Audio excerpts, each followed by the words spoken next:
दिल्ली के Ashok Vihar honour killing मामले में पुलिस के खाते बड़ी कामयाबी आई है। पुलिस ने उत्तराखंड के ऋषिकेश से .32 बोर की उस पिस्तौल को बरामद करने का दावा किया है जिससे कातिलों ने ट्रिपल मर्डर को अंजाम दिया था। वेपन हमने रिकवर किया एक्यूज के पॉइंटिंग आउट से। ऋषिकेश एरिया जो टीम गई थी हमारी, उन्होंने रिकवर किया। दिल्ली पुलिस की माने तो .32 बोर की ये पिस्टल उसने अंकित, मनदीप और निक्कू के बताने पर गंगा नदी में ही एक ऐसी जगह से निकालने में कामयाबी हासिल की जहां नदी थोड़ी छिछली है।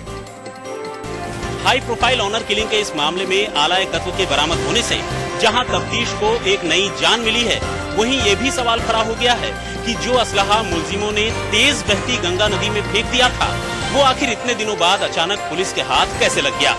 सुप्रतिम बैनर्जी, दिल्ली, आज तक।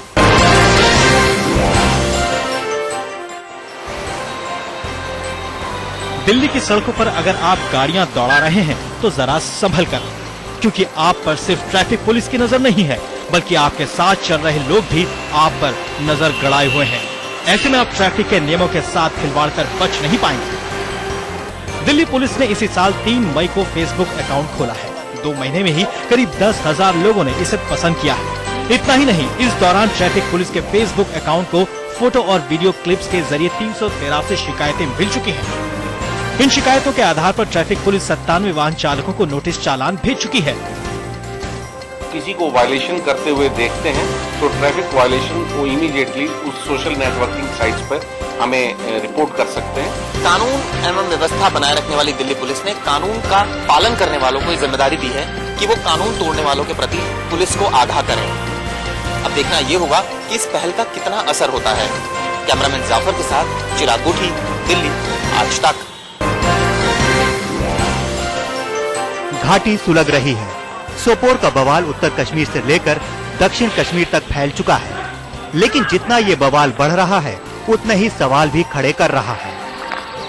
पहले श्रीनगर की ये तस्वीरें देखिए। सरेआम चौराहे पर पुलिस पर पत्थर फेंक रहे इस लड़के की उम्र का अंदाजा लगाइए। इसे पथराव का मतलब तक नहीं पता होगा।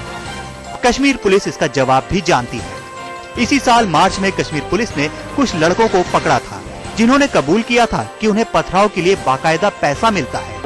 गुजरे 5 दिनों में सिर्फ सोपोर में ही सीआरपीएफ के 25 जवान बुरी तरह जख्मी हुए। इन सब से हालात का अंदाजा लगाइए, क्योंकि सोपोर का बवाल एक आतंकवादी की मौत के बाद शुरू हुआ।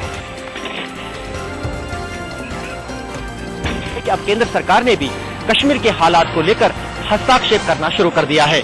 अनंतनाग से इश्तियाक सोफी के साथ और कैमरामैन रऊफ अहमद के साथ अशरफ आनी, श्रीनगर, आज तक।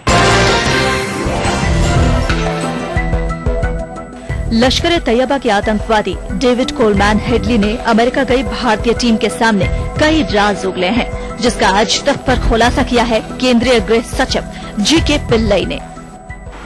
He told about the role of Hafiz Saeed as one of the masterminds behind the attack, and he also gave us the names of the other controllers and handlers who were behind the Mumbai attack. NIA की team के सामने Headley की जुबान पर लश्कर तैयबा और पाकिस्तान में खुलेआम घूम रहे हाफिज सईद का नाम बार बार आया।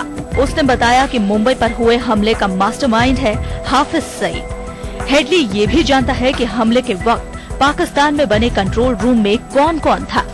उसने हमलावरों को लगातार आदेश देने वाले आतंकवादियों की आवाज की पहचान की है और NIA की टीम को कंट्रोल रूम में बैठे एक एक आतंकी का नाम बताया है। मुंबई हमले के वक्त कंट्रोल रूम से गूंजती आवाजों को पहचानकर हेडली ने जिन आतंकियों की फहरिस्त बनाई है उसे पाक हुक्मरानों के हवाले कर दिया गया है। जाहिर है इससे पाकिस्तान का मुंह चुराना आसान नहीं।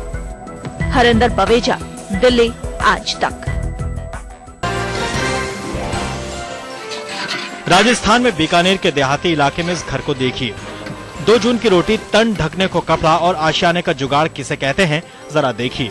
लेकिन राज्य के शिक्षा मंत्री भंवर लाल मेघवाल को अपने ही चुनाव क्षेत्र में ये गरीबी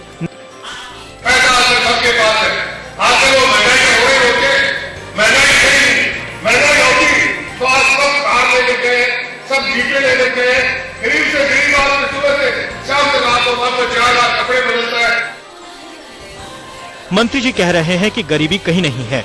जाहिर है महंगाई के मुद्दे पर आंदोलन कर रही बीजेपी को बैठे बिठाए मुद्दा मिल गया है। भंवर लाल ने हाल में शिक्षकों के तबादले पर कह दिया था कि सभी को बीवी के शहर में ही नौकरी चाहिए। उस पर भी खासा बवाल मच चुका है। मंत्री जी को गरीबी तो नहीं दिख रही है, गरीबों का भी मजाक उड़ा रहे हैं। लगता है मंत्री जी को अगर हम सुखी हैं तो सभी सुखी हैं। शरद कुमार, जयपुर, आज तक।